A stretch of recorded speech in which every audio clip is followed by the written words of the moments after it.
So this is where you get off. This is Perth.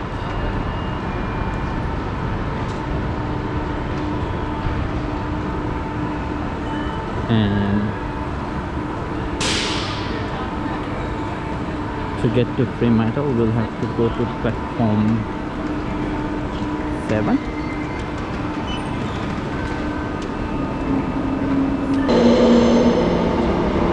So down is platform 1, 2, and 6 to 9.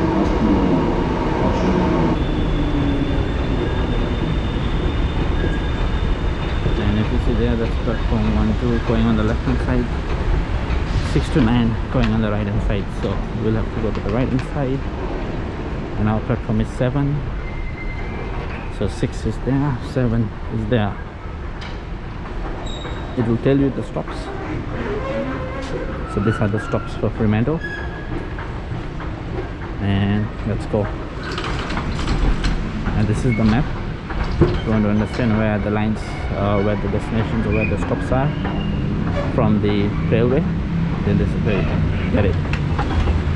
Let's go.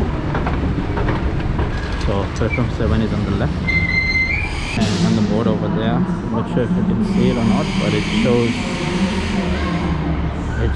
you the time it will take for the train station to reach. So it's 4 minutes, and then it takes 19 minutes to reach to Fremantle. There you go. So our next stop will be out of Fremantle. I'll see you there. Stairs.